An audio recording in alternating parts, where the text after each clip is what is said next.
ओम जयंती मंगला काली भद्रकाली कपालिनी दुर्गा क्षमा शिवा धात्री स्वाहा सदा नमोस्तुते। जय तुम देवी चामुंडे जय भूतातिहारिणी जय सर्वगते देवी कालरात्रि नमोस्तुते। श्री दुर्गा सप्तशती का 8वां अध्याय, जिसमें हम पाठ करेंगे रक्त बीज वध का। और सबसे पहले माता का ध्यान। मैं अणिमा आदि सिद्धमयी किरणों से आवृत भवानी का ध्यान करता हूँ। उनके शरीर का रंग लाल है, नेत्रों में करुणा लहरा रही है तथा हाथ में पाश, अंकुर, बाण और धनुष शोभा पाते हैं। मैं माता को बारंबार प्रणाम करता हूँ। ऋषि कहते हैं, चंड और मुंड नामक दैत्यों के मारे जाने तथा बहुत सी सेना का संहार हो जाने पर दैत्यों के राजा प्रतापी शुंभ ने मन में बड़ोत्क्रोध हुआ और उसने दैत्यों की संपूर्ण सेना को युद्ध के लिए कूच करने की आज्ञा दी। वह बोला, आज उदययुध नाम से 86 दैत्य सेनापति अपनी सेनाओं के साथ युद्ध के लिए प्रस्थान करें। कंब नाम वाले दैत्य 84 सेनानायक अपनी वाहिनी से घिरे हुए यात्रा करें।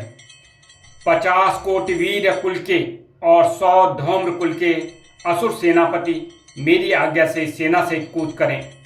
कालक, दौहिर्द, मौर्य और काल के असुर भी युद्ध के लिए तैयार हो मेरी आज्ञा से तुरंत प्रस्थान करें। भयानक शासन करने वाले असुरराज शुंभ इस प्रकार आज्ञा दे सहस्रों बड़ी बड़ी सेनाओं के साथ युद्ध के लिए प्रस्थित हुआ।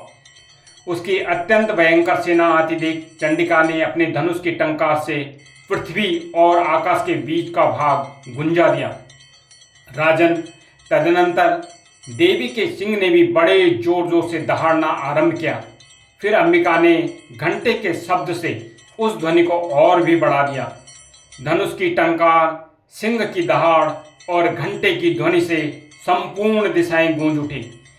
उस भयंकर शब्द से काली ने अपने विकराल मुख को और भी बढ़ा लिया तथा इस प्रकार वे विजयिनी हुई। उस तुमुल नाद को सुनकर दैत्यों की सेनाओं ने चारों ओर से आकर चंडिका देवी, सिंह तथा काली देवी को क्रोधपूर्वक घेर लिया। राजन, इसी बीच में असुरों के विनाश तथा देवताओं के अभ्युदय के लिए ब्रह्मा, शिव, कार्तिकेय, विष्णु तथा इंद्र आदि देवों की शक्तियां, जो अत्यंत पराक्रम और बल से संपन्न थी, उनके शरीरों से निकलकर उन्हीं के रूप में चंडिका देवी के पास गई। जिस देवता का जैसा रूप, जैसी वेशभूषा और जैसा वाहन है, ठीक वैसे ही साधनों से संपन्न हो उसकी शक्ति असुरों से युद्ध करने के लिए आई। सबसे पहले हंसयुक्त विमान पर बैठी हुई अक्ष, सूत्र और कमंडल से सुशोभित ब्रह्मा जी की शक्ति उपस्थित हुई, जिसे ब्रह्माणी कहते हैं। महादेव जी की शक्ति वृषभ पर आरूढ़ हो, हाथों में श्रेष्ठ त्रिशूल धारण किए हुए, महानाग का कंकण पहने, मस्तक में चंद्र रेखा से विभूषित हो वहां आ पहुंची। कार्तिकेय जी की शक्ति रूपा जगदम्बिका उन्हीं का रूप धारण किए श्रेष्ठ मयूर पर आरूढ़ हो, हाथ में शक्ति लिए दैत्यों से युद्ध करने के लिए आई। इसी प्रकार भगवान विष्णु की शक्ति गरुड़ पर विराजमान हो, शंख, चक्र, गदा, सार्ंग, धनुष तथा खड्ग हाथ में लिए वहां आई। अनुपम यज्ञ वाराह का रूप धारण करने वाले श्री हरि की जो शक्ति है, वह भी वाराह शरीर धारण करके वहां उपस्थित हुई। नरसिंह शक्ति भी नरसिंह के समान शरीर धारण करके वहां आई। उसकी गर्दन के बालों के झटके से आकाश के तारे बिखर पड़ते थे। इसी प्रकार इंद्र की शक्ति वज्र हाथ में लिए गजराज ऐरावत पर बैठकर आई। उसके भी सहस्त्र नेत्र थे। इंद्र का जैसा रूप है वैसा ही उसका भी था। तदनंतर उन देव शक्तियों से घिरे हुए महादेव जी ने चंडिका से कहा, मेरी प्रसन्नता के लिए तुम शीघ्र ही इन असुरों का संहार करो। तब देवी के शरीर से अत्यंत भयानक और परम उग्र चंडिका प्रकट हुई, जो सैकड़ों गीदड़ियों का भांति आवाज करने वाली थी। उस अपराजिता देवी ने धूमिल जटा वाले महादेव जी से कहा, भगवान आप शुंभ निशुंभ के पास दूत बनकर जाइए और उन अत्यंत गर्विले दानव शुंभ एवं निशुंभ दोनों से कहिए, साथ ही उनके अतिरिक्त भी जो दानव युद्ध के लिए वहाँ उपस्थित हों उनको भी यह संदेश दीजिए। दैत्यों, यदि तुम जीवित रहना चाहते हो तो पाताल को लौट जाओ। इंद्र को त्रिलोकी का राज्य मिल जाए और देवता यज्ञ भाग का उपयोग करें। यदि बल के घमंड में आकर तुम युद्ध की अभिलाषा रखते हो तो आओ, मेरी सेवाएं अर्थात योगिनियां तुम्हारे कच्चे मांस से तृप्त हों। चूंकि उस देवी ने भगवान शिव को दूत के कार्य में नियुक्त किया था, इसलिए वह शिवदूती के नाम से संसार में विख्यात हुई। वे महादैत्य भी भगवान शिव के मुंह से चंडी के वचन सुनकर क्रोध में भर गए और जहां कात्यायनी विराजमान थी उस ओर बढ़े। तदनंतर वे दैत्य अमर्ष में भरकर पहले ही देवी के ऊपर बाण, शक्ति और सृष्टि आदि अस्त्रों की वृष्टि करने लगे। तब देवी ने भी खेल खेल में धनुष की टंकार की और उससे छोड़े हुए बड़े बड़े बाणों द्वारा दैत्यों के चलाए हुए बाण, शूल, शक्ति और फरसों को काट डाला। फिर काली उनके आगे होकर शत्रुओं को शूल के प्रहार से विदीर्ण करने लगी और खटवांग से उनका कचूमर निकालती हुई रणभूमि में विचरने लगी।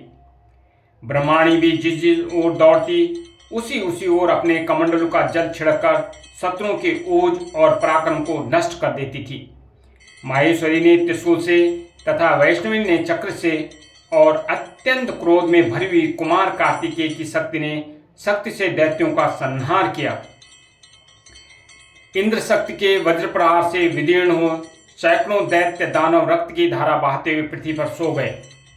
वाराही शक्ति ने कितनों को अपनी थूथुन की मार से नष्ट किया, दाढ़ों के अग्रभाग से कितनों की छाती छेद डाली तथा कितने ही दैत्य उसके चक्र की चोट से विदीर्ण होकर गिर पड़े।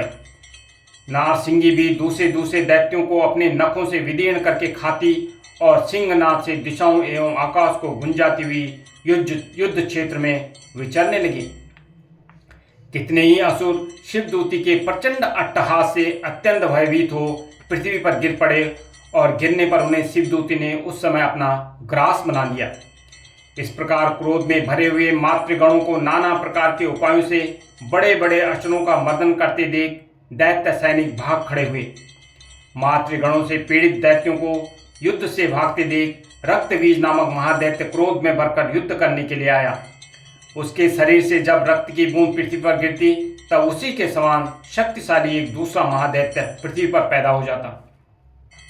महासुर रक्तबीज हाथ में गदा लेकर इंद्र शक्ति के साथ युद्ध करने लगा। तब इंद्र ने अपने वज्र से रक्तबीज को मारा। वज्र से घायल होने पर उसके शरीर से बहुत सा रक्त चूने लगा और उससे उसी के समान रूप तथा पराक्रम वाले योद्धा उत्पन्न होने लगे। उसके शरीर से रक्त की जितनी बूंदें गिरी उतने ही पुरुष उत्पन्न हो गए। वे सब रक्त बीज के समान ही वीर्यवान, बलवान तथा पराक्रमी थे। वे रक्त से उत्पन्न होने वाले पुरुष भी अत्यंत भयंकर अस्त्र शस्त्रों का प्रहार करते हुए वहां मातृगणों के साथ घोर युद्ध करने लगे। पुनः वज्र के प्रहार से जब उनका मस्तक घायल हुआ तब रक्त बहने लगा और उससे हजारों पुरुष उत्पन्न हो गए। वैष्णवी ने युद्ध में रक्तबीज पर चक्र का प्रहार किया तथा ऐन्द्री ने उस दैत्य सेनापति को गदा से चोट पहुंचाई। वैष्णवी के चक्र से घायल होने पर उसके शरीर से जो रक्त बहा उससे जो उसी के बराबर आकार वाले सहस्त्रों महादैत्य प्रकट हुए। उनके द्वारा संपूर्ण जगत व्याप्त हो गया। कौमारी ने शक्ति से, वाराही ने खड्ग से और माहेश्वरी ने त्रिशूल से महादैत्य रक्तबीज को घायल किया।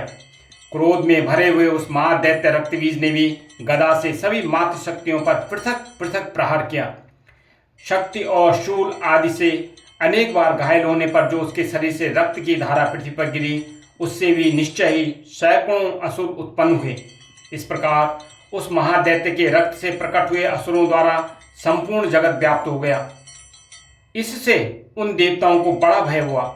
देवताओं को उदास देख चंडिका ने काली से शीघ्रतापूर्वक कहा, चामुंडे, तुम अपना मुंह और भी फैलाओ तथा मेरे शस्त्रपात से गिरने वाले रक्त बिंदु और उससे उत्पन्न होने वाले महादैत्यों को तुम अपने इस उतावले मुख से खा जाओ। इस प्रकार रक्त से उत्पन्न होने महादैत्यों का भक्षण करती हुई तुम रण में विचरती रहो। ऐसा करने से उस दैत्य का सारा रक्त क्षीण हो जाने पर वह स्वयं ही नष्ट हो जाएगा। उन भयंकर दैत्यों को जब तुम खा जाओगे तब दूसरे नए दैत्य उत्पन्न नहीं हो सकेंगे। काली से यूं कहकर चंडिका देवी ने शूल से रक्त बीज को मारा और काली ने अपने मुख में उसका रक्त ले लिया। तब उसने वहां चंडिका पर प्रहार किया और गदा से प्रहार किया, किंतु उस गदापात से देवी को तनिक भी वेदना नहीं पहुंची।